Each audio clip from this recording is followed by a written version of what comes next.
On a scorching morning in 1063, 136 Norman knights faced 50,000 Saracen warriors across the dusty plains near Cerami in Sicily. Think about those numbers for a second. 136 against 50,000. That's not a battle. That's a mathematical impossibility. Yet by sunset, the largest Muslim army ever assembled in Sicily would lie shattered across the Sicilian countryside, while Roger de Hauteville's tiny force remained intact, having achieved what every military manual said was suicide. The fate of Christian expansion into the Mediterranean hung by a thread so thin it should have snapped. But by the end of this story, you'll understand how a handful of armored horsemen rewrote the rules of medieval warfare, why witnesses swore they saw a warrior saint fighting alongside mortal men, and what really happened when faith collided with steel on that blood-soaked field. 3 questions have haunted military historians for nearly 1,000 years. How did men destroy an army 368 times their size? What made veteran Muslim warriors who'd conquered kingdoms flee in terror from such a tiny force? And was the mysterious white knight who appeared at the crucial moment divine intervention or brilliant psychological warfare? The answers involve revolutionary cavalry tactics that would dominate European warfare for centuries, a desperate gamble that defied all logic, and a legend that still echoes through Sicily's mountains. But here's what makes this story truly insane. Roger de Hauteville wasn't defending his homeland. He was the invader, a foreign adventurer who'd seized a mountain fortress deep in enemy territory. Any sane commander would have retreated, sailed back to Italy, lived to fight another day. Instead, Roger ordered something that made his own knights think he'd lost his mind. They would ride out and attack. Not defend, not retreat. Attack. 136 men would charge straight into an ocean of enemies that stretched to the horizon.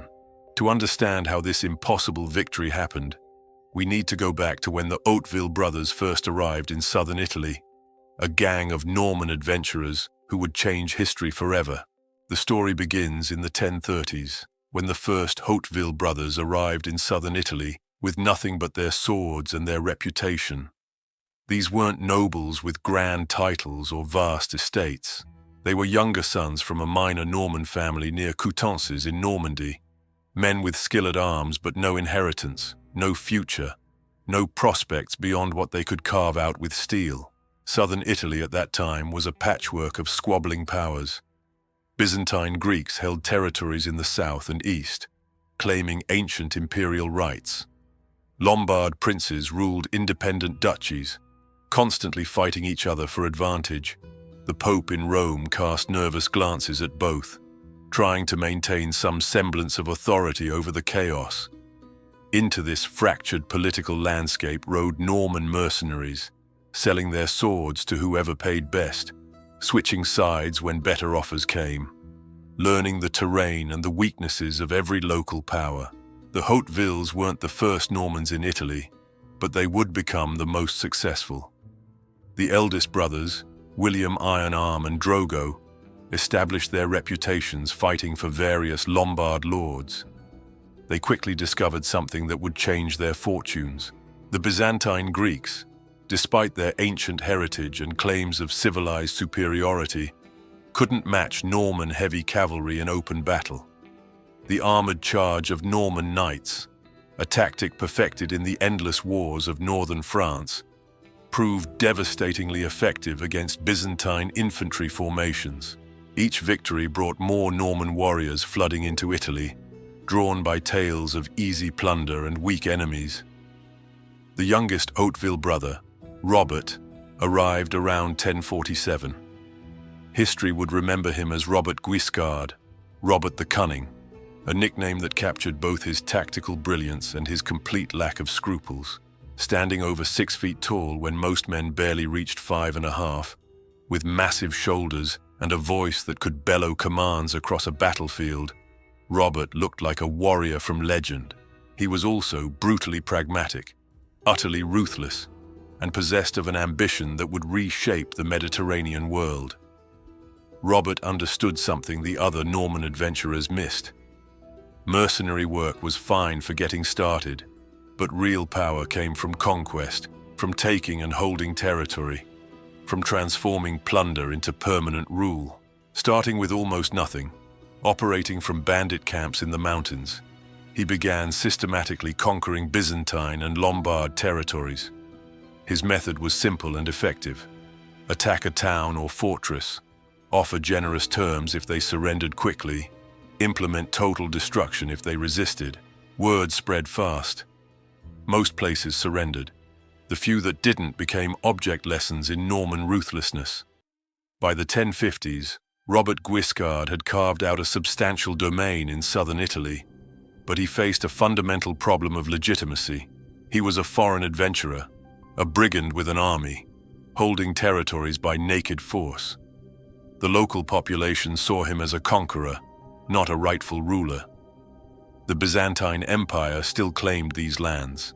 Even other Normans questioned his right to command them. Robert needed something that military success alone couldn't provide. He needed the blessing of the Church.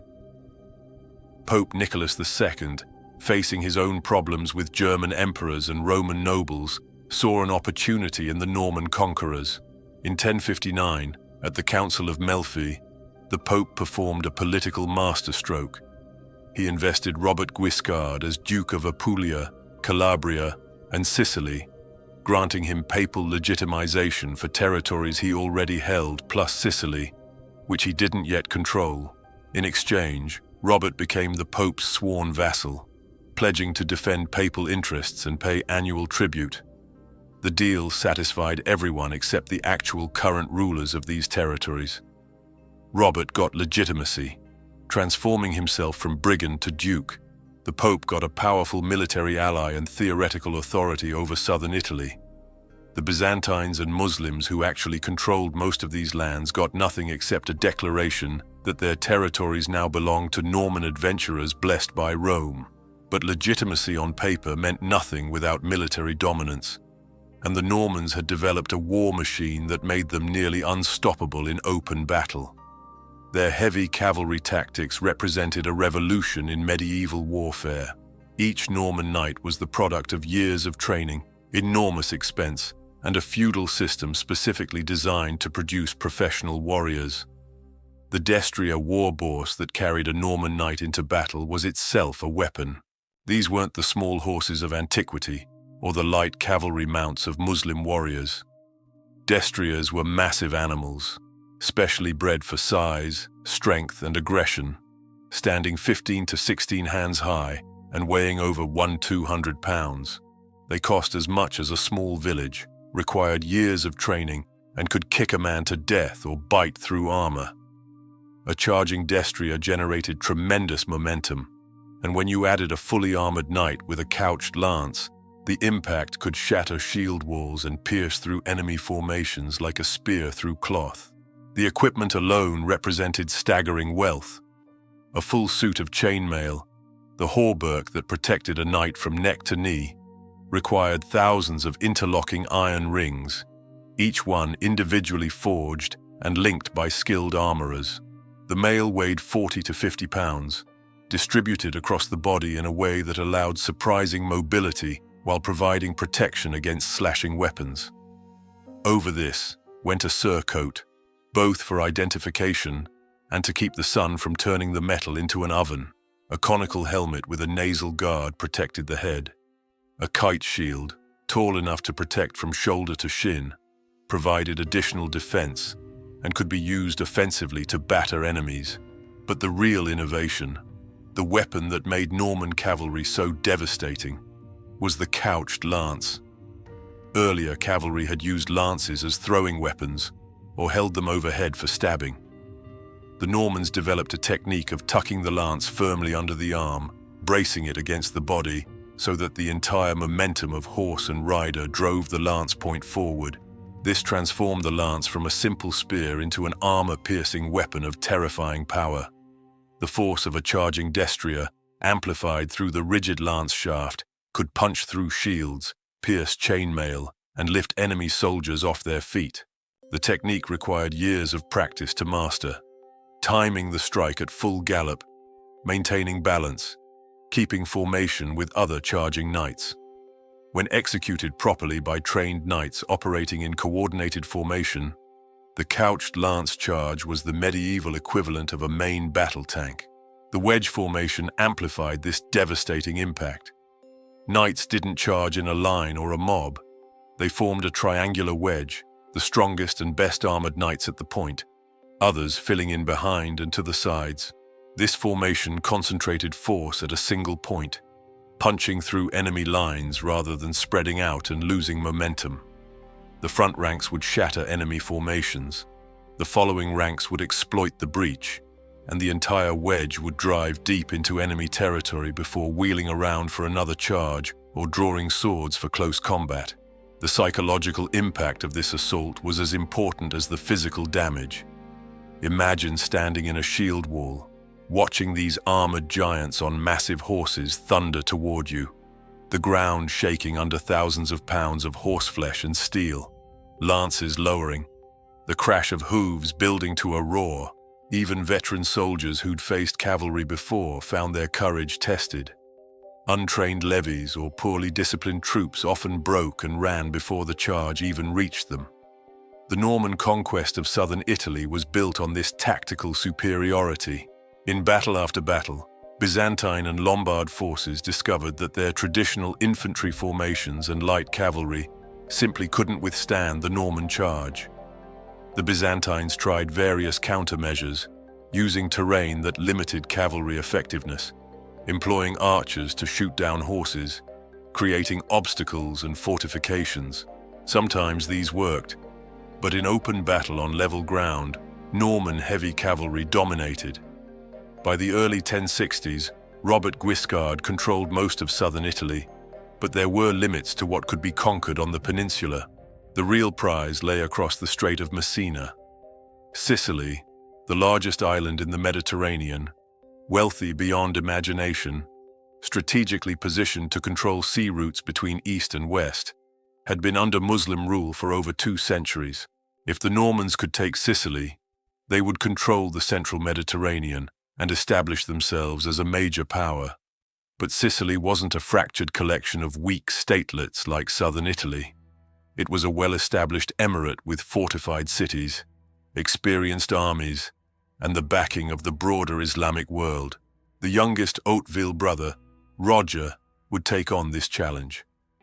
Born around 1031, Roger was nearly 20 years younger than Robert Guiscard, young enough to be his nephew rather than his brother.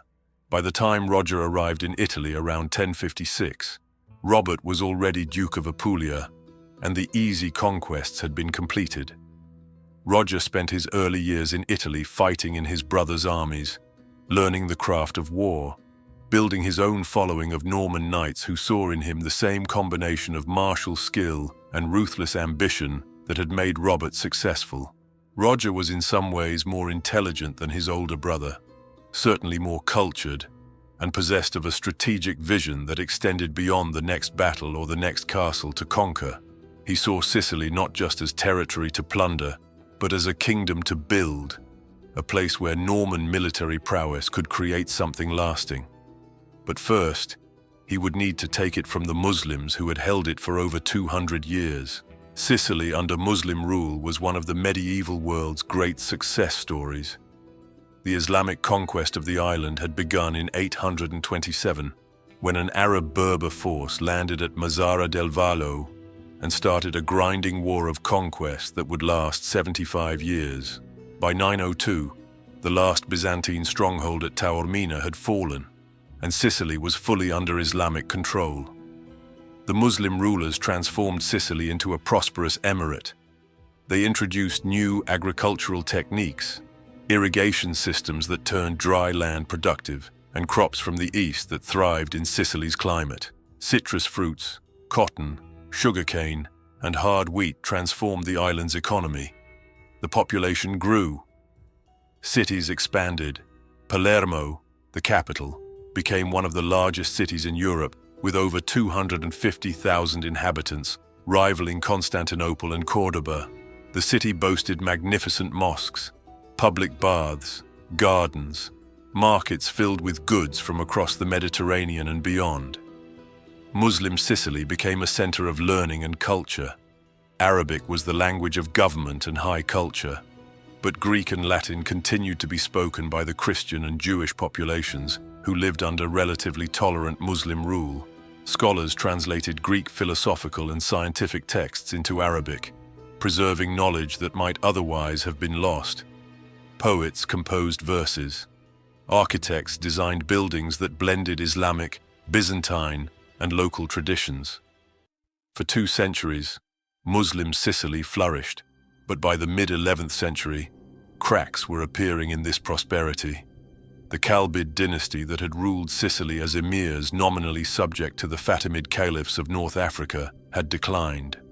Central authority weakened. Rival emirs emerged, each controlling portions of the island, fighting among themselves for supremacy. The 2 main rivals by the 1050s were Ibn al-Thumna, who controlled the western part of Sicily around Palermo, and Ibn al-Hawas, who held the eastern regions. Their conflict would create the opening the Normans needed. In 1061, Ibn al-Thumna found himself losing his war against Ibn al-Hawas. Desperate for military support, he made a decision that would doom Muslim Sicily. He traveled to southern Italy and offered Roger de Hauteville an alliance. "Come to Sicily," Ibn al-Thumna proposed. "Help me defeat my rival, and you can keep whatever you conquer." It was an invitation Roger couldn't refuse. The wealth of Sicily was legendary. The strategic position was perfect, and now he had a Muslim ally providing legitimacy and local knowledge. Roger moved quickly, assembling an invasion force. The numbers were small by modern standards, perhaps a few hundred Norman knights and a few thousand infantry, far too few to conquer an island of several 100,000 people. But Roger understood something about warfare that raw numbers didn't capture. A small force of professional soldiers with superior tactics could accomplish what larger armies of poorly coordinated troops could not. In May 1061, Roger and his brother Robert Guiscard landed at Messina with their invasion force. The city surrendered quickly, its defenses no match for Norman siege techniques and the threat of total destruction. With Messina secured as a base, the Normans began pushing into the interior. The pattern established in southern Italy repeated itself. Norman victories in open battle, Muslim forces retreating to fortified positions, Norman sieges systematically reducing those positions, more territory falling under Norman control. But Sicily was different from southern Italy in crucial ways. The Muslim population was larger, better organized, and fighting to defend their homeland rather than serving distant Byzantine or Lombard masters. Every city that fell could be retaken if the Normans moved on. Supply lines stretched back across the Strait of Messina, vulnerable to interdiction. The terrain favored defenders, mountainous and difficult, perfect for guerrilla warfare. Roger couldn't simply conquer Sicily through a series of battles and sieges. He needed to establish permanent control, fortified strongholds from which to dominate the surrounding territory, a systematic expansion that would be irreversible. Over the next 2 years, Roger carved out a foothold in northeastern Sicily.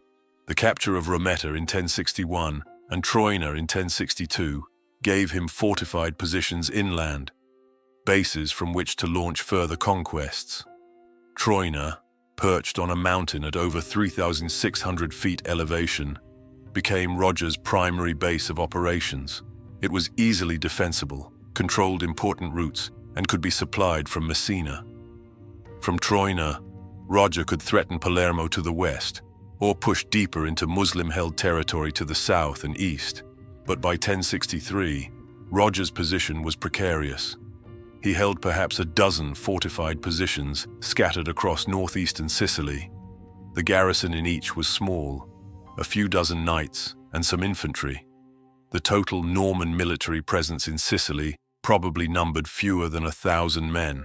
Surrounding them were hundreds of thousands of Muslims, increasingly alarmed by the Norman advance. increasingly willing to put aside their internal rivalries to face the common threat. The Muslim rulers of Sicily recognized that Roger's conquest was different from earlier raids or temporary occupations. The Normans were building permanent fortifications, bringing settlers, establishing control. If they weren't stopped soon, their foothold would become unshakable. Ibn al-Hawas, the emir who had been fighting Ibn al-Thumna, understood the danger perfectly. The Normans were using Muslim disunity to conquer Sicily piece by piece. The only way to stop them was to create the kind of unified military response that Muslim Sicily had not managed in decades.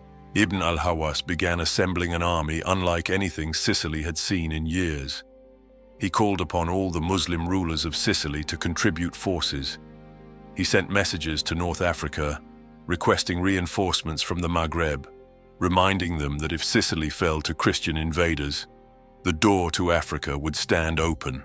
He summoned volunteers, warriors eager for jihad against the infidel Normans. The response exceeded his expectations.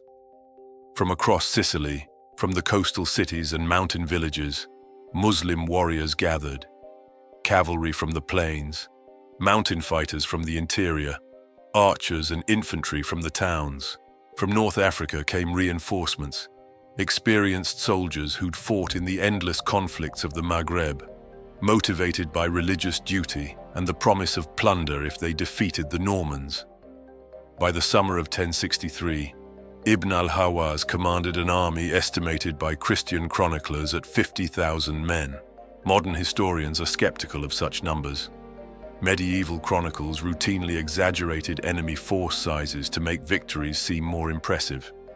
The actual number was probably lower, perhaps 15,000 to 20,000.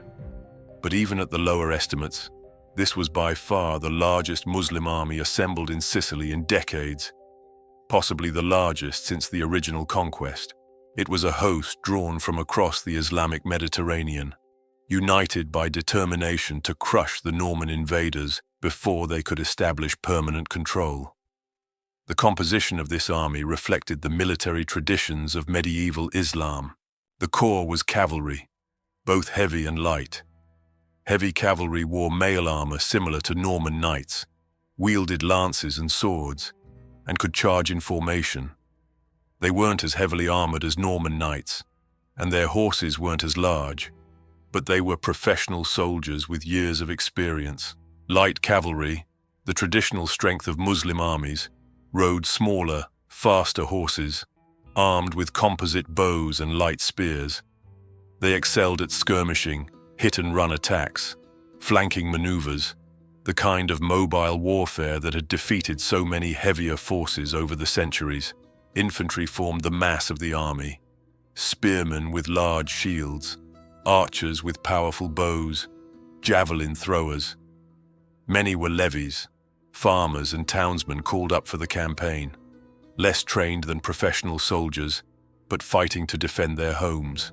The army also included engineers with siege equipment, for if they couldn't defeat Roger in open battle, they would need to reduce his fortresses.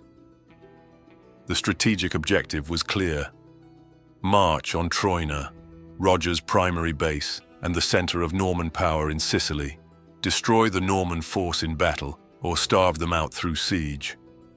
Once Roger was eliminated, the other Norman garrisons would be isolated, easy to pick off one by one. Without Roger's leadership and military skill, the Norman conquest would collapse.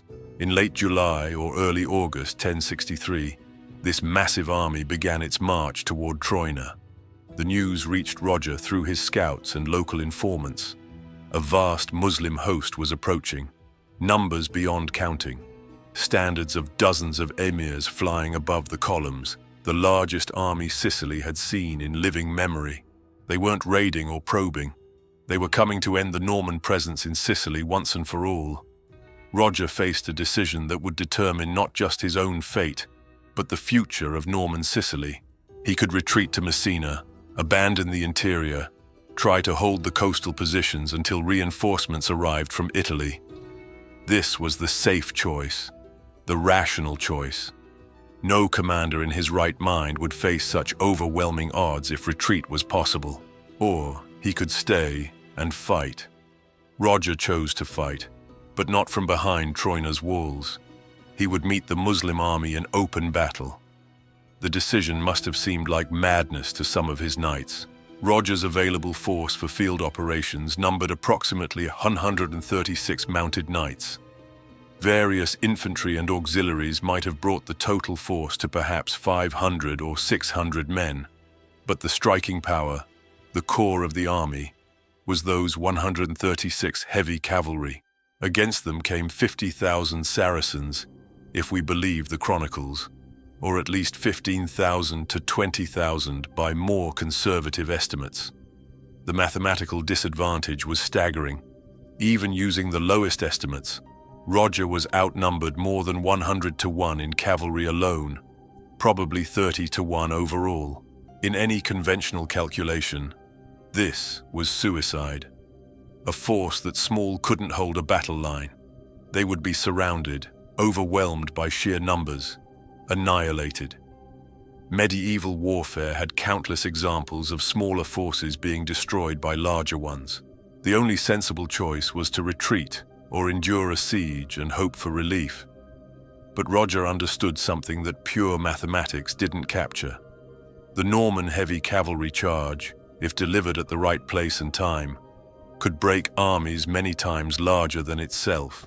The shock effect of armored knights on massive horses, the devastating impact of the couched lance, the psychological terror of the charge, these could shatter enemy formations regardless of numbers. If he could get the Muslim army into a position where they couldn't use their numerical advantage effectively, where terrain or circumstances forced them into a compact mass, then one devastating charge might break them. It was a desperate gamble, but Roger had spent his life making such gambles and winning. The Muslim army arrived at the plain near Cerami, a few miles from Troina, in early August 1063. The exact date is uncertain. Sources vary, but the time of year and location are well attested. The Muslims established a massive camp, their numbers spreading across the plain. Confident in their overwhelming superiority, scouts reported that Roger was marching out from Troina with his tiny force. The Muslim commanders must have been delighted. The Norman fool was abandoning his fortress to face them in open battle. They would destroy him in a single engagement. Roger positioned his force carefully. He needed terrain that would channel any Muslim advance, force them to come at him in ways that limited their numbers. He needed to protect his flanks from being surrounded. He needed space to charge. The exact terrain of the Battle of Cerami is disputed. Chronicles don't provide detailed topographical descriptions, but Roger clearly chose his ground with care. As dawn broke on the day of battle, Roger assembled his 136 knights. These men represented the cream of Norman military prowess. Each was a professional warrior, trained from childhood in the arts of mounted combat. Many had fought in dozens of battles across southern Italy and Sicily. They knew their commander, trusted his tactical judgment, had seen him snatch victory from impossible situations before. But even veterans had to feel fear looking at the massive Muslim host arrayed against them. The enemy army stretched across the plain like an ocean.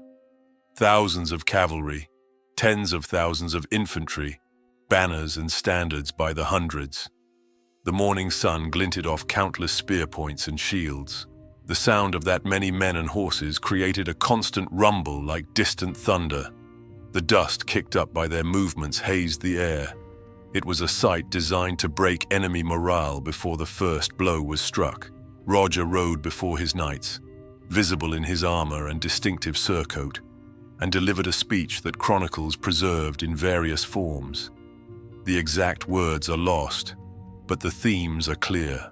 He reminded them of their duty to God and to the Church, framing this battle as a holy war against the enemies of Christianity.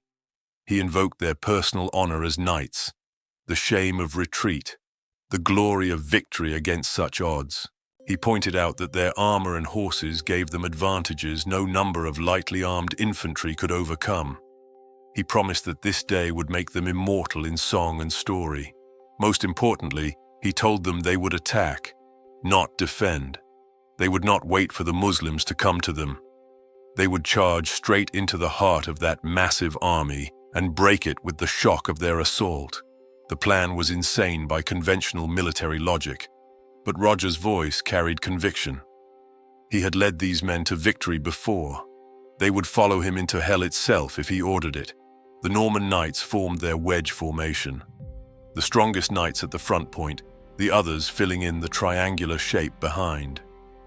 Lances were couched under arms, shields positioned, destriers held in check, snorting and stamping with eagerness or fear. Every man made his final preparations, whispered final prayers. Some kissed religious relics or made the sign of the cross. These were the last moments before the charge, before the thunder and the blood. As the Normans prepared to charge, the Muslim army began its own advance. Light cavalry moved forward to skirmish. Archers prepared to loose volleys. Infantry formed ranks ready to receive the Norman attack. The Muslim commanders had seen Norman cavalry charges before. Their plan was straightforward. Use archers to shoot down horses and disrupt the charge. Use their own cavalry to strike the Norman flanks. Use their infantry mass to absorb and contain the Norman assault. Then surround and destroy the isolated enemy force through sheer numbers. It was a sound plan, the kind of approach that had defeated outnumbered forces throughout military history. Then Roger gave the signal. The war cry went up, invoking St. George, the warrior saint who was becoming the patron of Norman military ventures. St. George was particularly appropriate for this battle. The legendary dragon slayer, the Christian warrior par excellence, the cry of St. George became both prayer and battle shout, echoing across the plain as 136 Norman knights spurred their destriers forward. The charge began almost in slow motion as the massive horses accelerated from standstill to trot to canter to full gallop. The ground shook under thousands of pounds of horseflesh and steel. The wedge formation maintained perfect coherence, each knight keeping position relative to the others, lances level, pointed toward the enemy center. The closing speed increased to perhaps 30 miles per hour, the maximum a fully barded destrier could achieve carrying an armored knight. At that speed and mass, the kinetic energy of the charge was devastating. The Muslim archers loosed their volleys. Arrows flew in dark clouds toward the charging knights. Some found marks, punching through mail at lucky angles, striking horses. But the charge was too fast, the closing distance too short.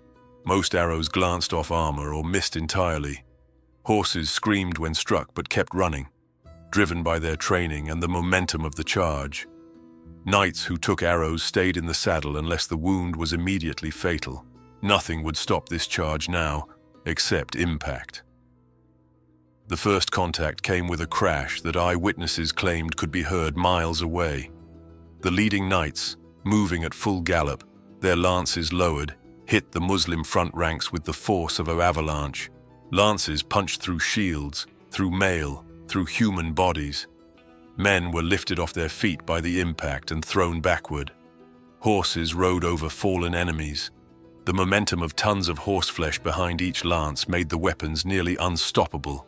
The initial penetration opened a gap in the Muslim lines. The front rank of knights drove deep into enemy formations, their lances shattering on impact, but their momentum carrying them forward. Behind them came the following ranks of the wedge, exploiting the breach, widening it, pushing deeper into the Muslim center. The destriers themselves became weapons, their massive hooves trampling fallen men, their teeth biting at enemy soldiers who came too close, their sheer mass pushing aside anyone who didn't have room to flee. The Muslim center, composed primarily of infantry, simply couldn't withstand the physical force of the charge.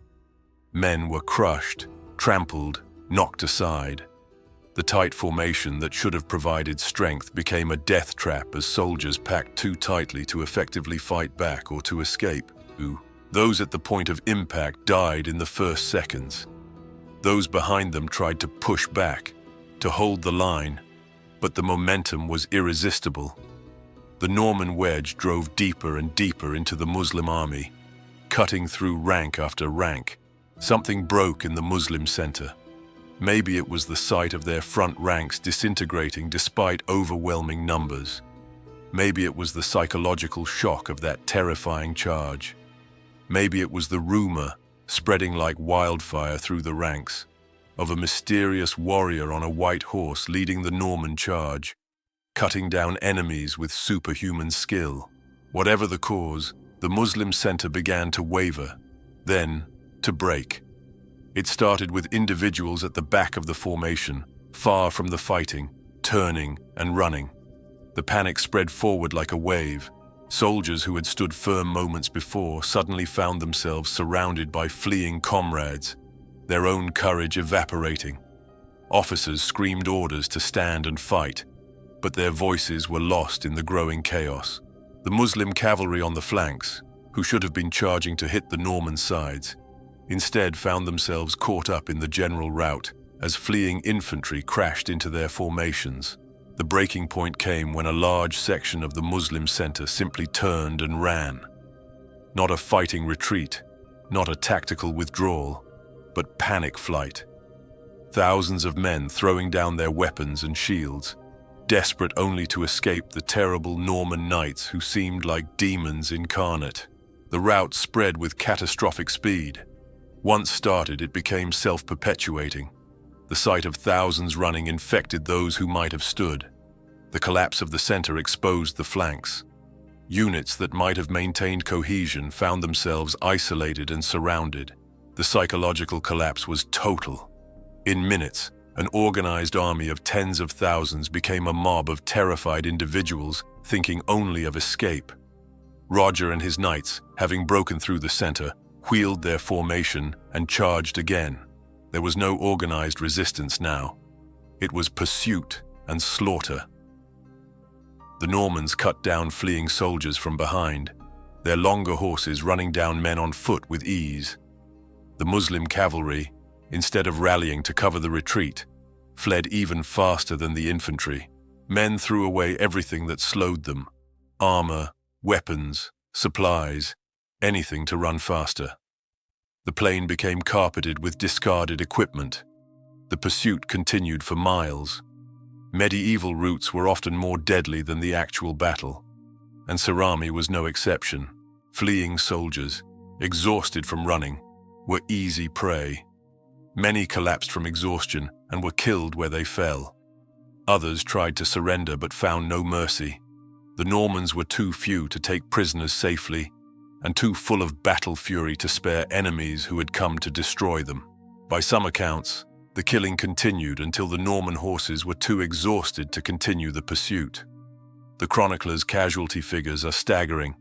Some claim 50,000 Muslims died that day.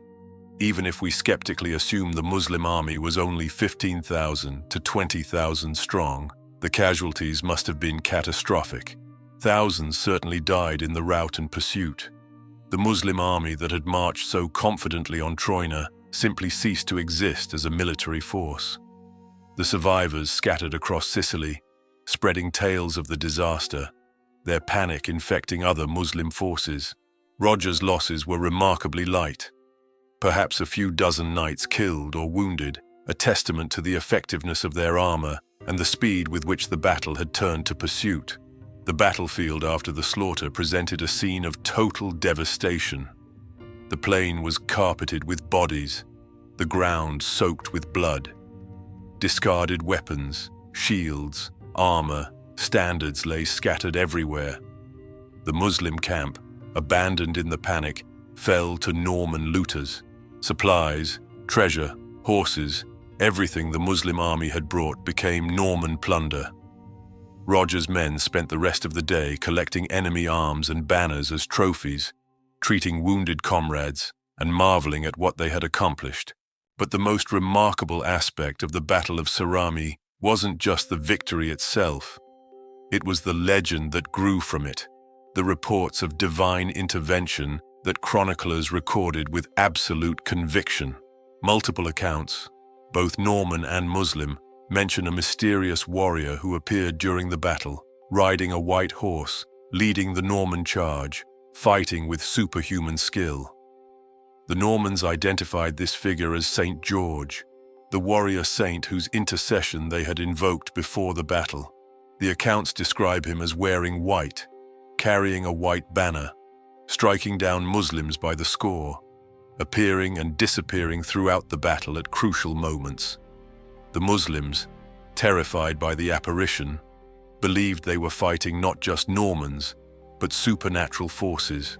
Skeptical modern historians dismiss such accounts as pious fiction, propaganda designed to give divine sanction to Norman conquest.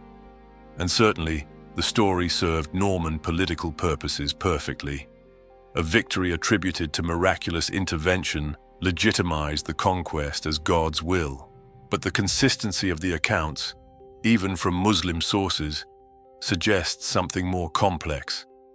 In the chaos and terror of battle, with dust and confusion obscuring vision, with the psychological shock of impossible defeat, men saw what they needed to see. The Normans, expecting divine aid, saw St. George leading them. The Muslims, unable to comprehend their catastrophic defeat, saw supernatural enemies. The legend of St. George at Cerami became part of Norman Sicily's founding mythology, proof of divine favor for their conquest. Roger de Hauteville wasted no time capitalizing on his victory. The psychological impact of Cerami was immediate and profound. The largest Muslim army assembled in decades had been annihilated by a force less than 1% its size. The defeat shattered Muslim morale across Sicily. Emirs who had united against the Norman threat now returned to their own territories, concerned only with local defense. The religious unity that Ibn al-Hawas had briefly forged collapsed. Some Muslim rulers began making accommodation with the Normans, paying tribute, providing intelligence, seeking alliance with these seemingly invincible warriors. The victory transformed Roger's strategic position overnight. No longer was he a vulnerable invader clinging to a few isolated fortresses. He was the conqueror who had broken the largest army Sicily could muster. Norman reinforcements began flooding to Sicily, drawn by tales of the great victory and the opportunities it created. Knights from southern Italy, from Normandy itself, even from as far as England came seeking their fortunes in Roger's service. Settlers followed, farmers and craftsmen looking to establish themselves in conquered territories. The trickle of Norman immigration became a flood. Over the next 9 years, Roger systematically conquered the rest of Sicily. The process was methodical, almost mechanical. Muslim cities that resisted were besieged and taken. Those that surrendered received relatively generous terms. The pattern established in southern Italy repeated itself across Sicily. Roger built fortresses to control conquered territories, established Norman garrisons, brought in settlers to change the demographic balance. The fall of Palermo in 1072 marked the effective end of Muslim rule in Sicily. The greatest city of Muslim Sicily, with its magnificent palaces and mosques, its polyglot population of Arabs, Berbers, Greeks, Jews, and Sicilians, surrendered to Roger after a siege. The last significant Muslim strongholds fell over the following decade. By 1091, all of Sicily was under Norman control. Roger ruled not as a duke or count, but as the Great Count of Sicily, effectively an independent ruler owing only nominal allegiance to his brother Robert Guiscard. The Kingdom of Sicily that would eventually emerge under Roger's son, also named Roger, would become one of medieval Europe's most powerful and sophisticated states. But the foundation of that kingdom was laid at Cerami, where a 136 knights broke an army and opened Sicily to Norman conquest. Modern historians debate endlessly about the actual numbers at Cerami. Were there really 50,000 Muslims? Almost certainly not. Contemporary Islamic sources, which would have no reason to inflate the size of their own defeated army, suggest numbers more in the range of 15,000 to 20,000. were there exactly 136 Norman knights. The precision of that number suggests it came from actual muster rolls, but some historians think it might include only the knights who actually charged, not support personnel and infantry. The debate over numbers, while important for historical accuracy, somewhat misses the point. Whether 136 Normans defeated 50,000 Muslims or 300 Normans defeated 15,000 Muslims, the fundamental reality remains unchanged. A tiny Norman force achieved a catastrophic victory against a Muslim army many times larger. The kill ratio, the completeness of the Muslim collapse, the strategic consequences, these aren't disputed. What made such a victory possible? The primary factor was the overwhelming tactical superiority of Norman heavy cavalry when properly employed. The charge of armored knights on massive horses, using the couched lance technique, generated physical force that infantry formations simply couldn't withstand. The impact broke enemy lines, created panic, started routs. Medieval warfare had countless examples of heavy cavalry charges routing larger infantry forces. From Hastings to Arsuf to Crécy's reverse, Cerami was an extreme example, but not a unique one. The second factor was psychological. The Muslims expected their numerical superiority to guarantee victory. When that didn't happen, when their massive army was broken by such a tiny force, the psychological shock was devastating. The cognitive dissonance between expectation and reality broke morale completely. Once the rout started, the very size of the Muslim army became a liability. Tens of thousands of panicked soldiers couldn't escape quickly. They trampled each other, created such chaos that rally was impossible. A smaller, more disciplined force might have conducted an orderly retreat. The massive Muslim army simply dissolved. The third factor was leadership. Roger de Hauteville's decision to attack rather than defend, his choice of terrain, his timing of the charge, his personal courage in leading from the front, all contributed to victory.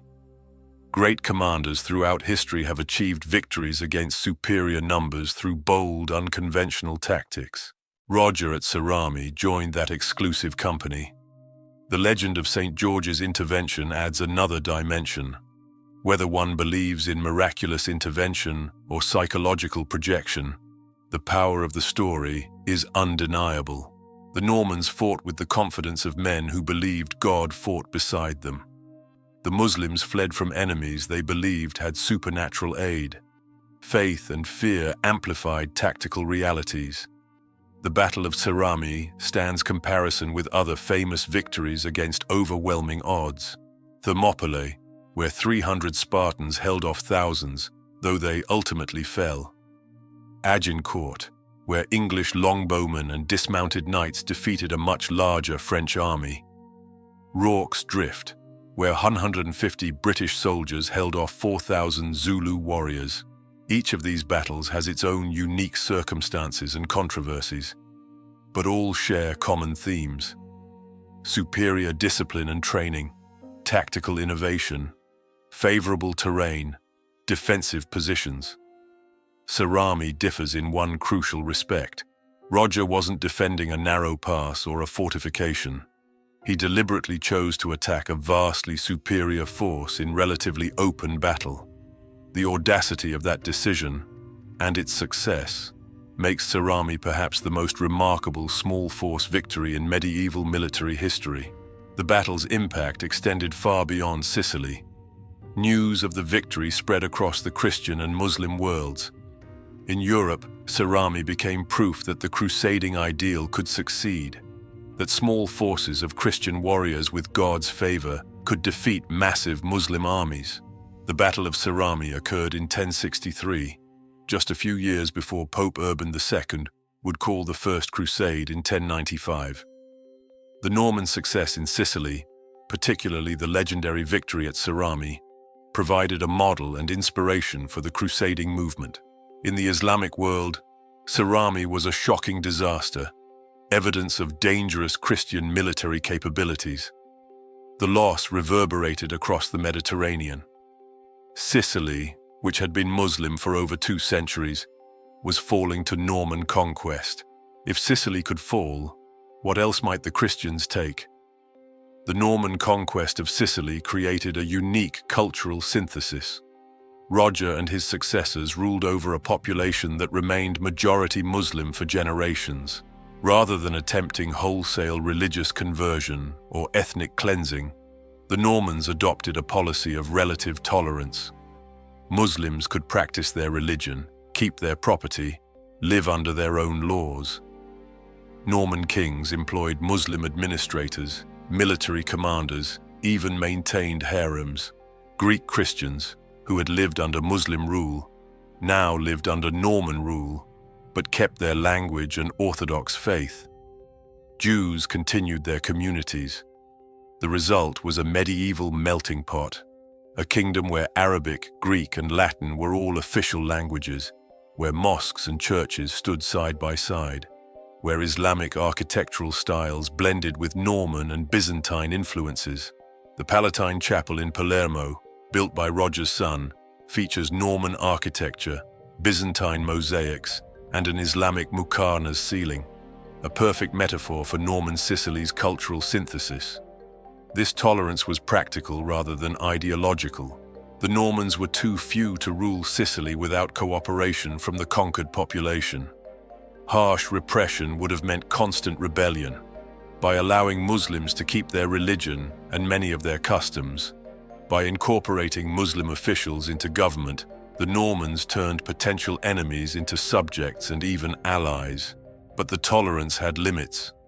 Political power remained firmly in Norman hands. The military was dominated by Norman knights. The Catholic Church received special privileges and endowments.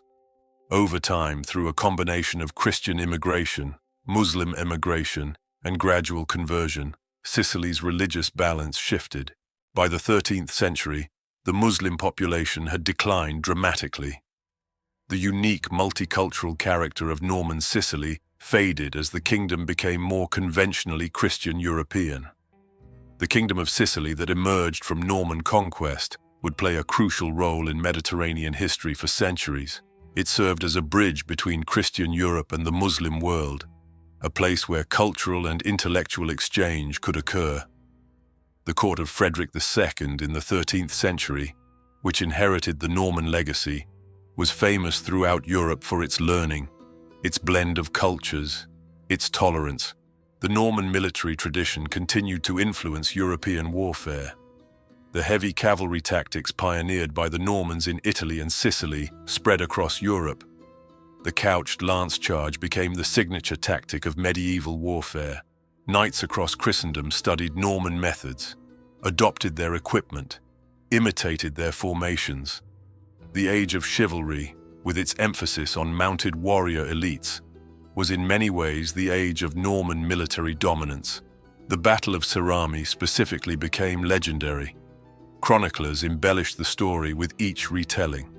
The numbers grew more extreme, the Norman victory more miraculous, St. George's intervention more vivid. By the late Middle Ages, Cerami was one of the great heroic tales of Christian military triumph, mentioned in the same breath as Roland at Roncesvalles or King Arthur's victories. Modern military analysis of Cerami focuses on the tactical lessons. The battle demonstrated the devastating effectiveness of heavy cavalry shock action when properly employed against the right enemy in favorable circumstances. It showed the importance of morale and psychology in medieval battle. It illustrated how smaller, more cohesive forces with superior training and equipment could defeat much larger armies lacking those advantages. Military academies still study the battle as an example of decisive cavalry action. The legend of St. George at Cerami had its own historical impact. The warrior saint became firmly associated with Norman military ventures, eventually spreading to become the patron saint of England after the Norman conquest. The image of St. George slaying the dragon became a metaphor for Christian military victories over Islam, a powerful symbol of the crusading ideology. But we should remember the human cost. Thousands died at Cerami, most of them Muslim soldiers fighting to defend their homeland against foreign invaders. The Norman conquest of Sicily meant displacement, conquest, the end of a distinctive Islamic culture that had flourished for over 2 centuries. From the Muslim perspective, Cerami was a catastrophe, the beginning of the end for their presence in Sicily. The civilian cost of the Norman conquest is harder to quantify, but certainly significant. Medieval conquest meant pillage, displacement, social disruption. The wars in Sicily lasted over 30 years, with all the suffering that implies. The legendary victory at Cerami was built on a foundation of very ordinary medieval brutality. Roger de Hauteville himself remains a fascinating figure. He would rule Sicily for nearly 40 years after Cerami, until his death in 1101. He proved to be not just a brilliant military commander, but an effective administrator, creating the governmental structures that would allow Sicily to thrive under Norman rule. He married 3 times, producing numerous children who would continue the Norman dynasty in Sicily. His youngest son, born in 1095, would become Roger II, the first king of Sicily, transforming his father's county into one of medieval Europe's most powerful kingdoms. The Great Count, as Roger was known, was by all accounts a remarkable man, deeply religious but pragmatic in dealing with Muslims and Greeks, personally brave, leading from the front in battle, but also cultured, speaking multiple languages, interested in learning and the arts. He established monasteries and churches while also patronizing Muslim scholars. He was ruthless when necessary, but capable of mercy and tolerance. The Norman conquest of Sicily produced several notable rulers, but Roger de Hauteville stands as the founder, the man who made it all possible, and the foundation of his success was laid at Cerami, where a desperate gamble and a legendary charge broke an army and opened a path to conquest. Looking back across nearly 1,000 years, the Battle of Cerami stands as one of medieval warfare's most extraordinary moments. The numbers, whether we accept the chronicler's figures or modern estimates, represent a military achievement that borders on the impossible. 136 knights, or even 300 with supporting troops, defeating an army of tens of thousands wasn't supposed to happen. Medieval warfare had its share of surprise victories and improbable outcomes, but few matched Cerami for sheer mathematical impossibility. The victory changed the course of Mediterranean history. It ensured Norman conquest of Sicily would continue and ultimately succeed. It created a kingdom that would endure for centuries and serve as a crucial bridge between Christian and Muslim civilizations. It provided a template and inspiration for the Crusades, demonstrating that Christian military ventures against Islam could succeed. It established the dominance of heavy cavalry tactics that would characterize European warfare for the next 200 years. Yet the battle also reminds us how much of history depends on individual moments and decisions. If Roger had chosen to retreat rather than attack, the Norman position in Sicily might have collapsed. If the Muslim center had held for a few more minutes, giving their cavalry time to flank the Normans, the outcome could have reversed. If rain had made the ground too soft for an effective cavalry charge, Cerami would never have happened. History turns on such contingencies, and a different outcome at Cerami would have meant a different Mediterranean world. The legend of St. George adds another layer of meaning. Whether we interpret it as miraculous intervention, psychological projection, or pious fiction, the story captures something true about how medieval people understood warfare. Battle wasn't just a clash of military forces, but a trial by ordeal, a test of divine favor. Victory or defeat revealed God's judgment on the justice of each side's cause. The appearance of St. George confirmed that God favored the Norman conquest, giving it legitimacy and sacred purpose. The legend transformed a military victory into a religious validation. For the Muslims of Sicily, Cerami was catastrophe and betrayal. Their rulers' inability to defend them against such a tiny force shattered confidence. Some saw it as divine punishment, God withdrawing favor from a community that had grown lax in faith. Others blamed human failures, the internal divisions that had weakened Sicily, the tactical mistakes that had turned numerical superiority into liability. But whatever the explanation, the result was clear. Muslim Sicily's days were numbered. The culture and civilization that had flourished for over 2 centuries would soon be erased, surviving only in place names, architectural fragments, and the genetic heritage of Sicily's people. The Norman conquerors would create something new, but something was also lost. For military historians, Cerami offers endless fascination. How exactly did Roger deploy his tiny force? What terrain features did he exploit? At what precise angle and speed did the charge hit? What were the exact Muslim formations and dispositions? The sources don't provide enough detail to answer these questions definitively, leaving room for debate and speculation. But the basic tactical lesson is clear. Heavy cavalry, properly used against the right enemy at the right moment, could achieve results wildly disproportionate to its numbers. For the Normans themselves, Cerami became a defining moment, proof of their military superiority and divine favor. The story was told and retold, embellished and celebrated, passed down through generations. Norman knights who fought at Cerami became heroes, their descendants claiming glory by association. The battle entered the collective memory of Norman Sicily, a founding myth that legitimized conquest and established identity. Every kingdom needs its origin story. For Norman Sicily, Cerami provided that story, a tale of impossible victory through courage, faith, and divine intervention. In the end, the Battle of Cerami reminds us of warfare's essential unpredictability.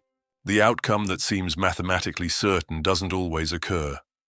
Superior numbers, better position, tactical advantages, all can evaporate in the chaos of actual combat.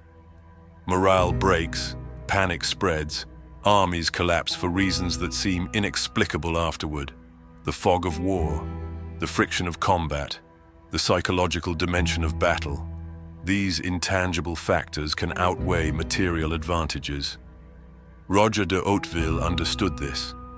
He knew that boldness could succeed where caution would fail, that surprise and shock could multiply small forces' effectiveness, that confidence and aggressive action could overcome numerical disadvantage. His decision to charge rather than defend, to attack rather than retreat, defied conventional military wisdom. But conventional wisdom is written by people who avoid risks and rarely achieve greatness. Roger gambled everything on one charge and won a kingdom. The 136 knights who followed him into that charge became immortal. Their names are mostly lost to history. The chronicles didn't preserve the roster of participants. But collectively, they achieved something that would be remembered for centuries. A feat of arms that entered legend. A victory that changed the Mediterranean world. In those moments of thundering charge and shattering impact, when lance met shield and will met will, they accomplished what mathematics said was impossible. They broke an army 50 times their size, opened Sicily to Norman conquest, and carved their names into history's most exclusive list of victors against impossible odds. That morning in 1063, on a dusty plain near Cerami, 136 Norman knights proved that sometimes courage and steel and one perfectly executed charge can overcome any disadvantage, break any army, achieve any victory. Military historians still study it. Medieval chroniclers celebrated it.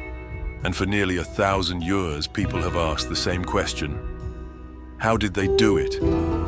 The answer lies in the combination of tactical superiority, psychological warfare, bold leadership, and perhaps divine favor or simple luck. But whatever the explanation, the result is undeniable. On that blood-soaked field, the impossible became real, and history changed forever.